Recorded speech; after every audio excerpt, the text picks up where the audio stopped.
দেখো বন্ধুরা, সকাল সকাল বাজারে গিয়ে এই দেখো আজকে একটা নতুন শাক নিয়ে এসছে। এই বছরে, মানে নতুন বলতে এই বছরে প্রথম আজকে আনলো। তো আর এই শাকটা কী শাক বলো তো? তোমরা নিশ্চয়ই জানো এই শাকটা কী শাক।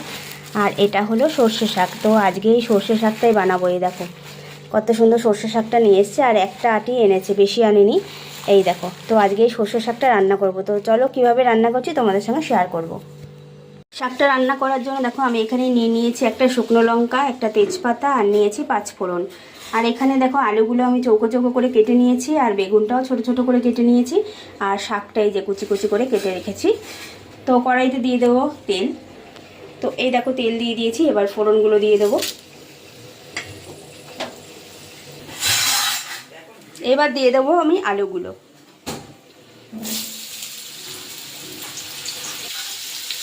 আলুগুলো আমি আগে ভেজে নেব, তারপরে বেগুনগুলো দেবো।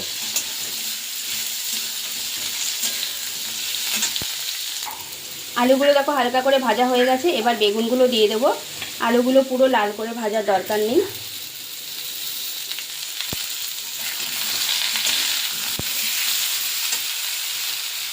লঙ্কাগুলো চিড়ে রেখেছি, সেগুলোও দিয়ে দেবো। দিয়ে দিলাম পরিমাণ মতন লবণ আর হলুদ।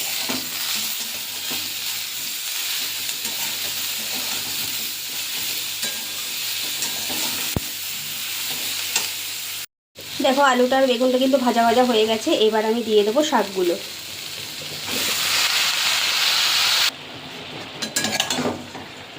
শাকগুলো একটু নাড়াচাড়া করেই কিন্তু আমি অল্প জল দিয়ে দেবো, না হলে শাকগুলো সেদ্ধ হবে না। আর এই সর্ষে শাক এমনিতে একটু শক্ত শক্ত হয়।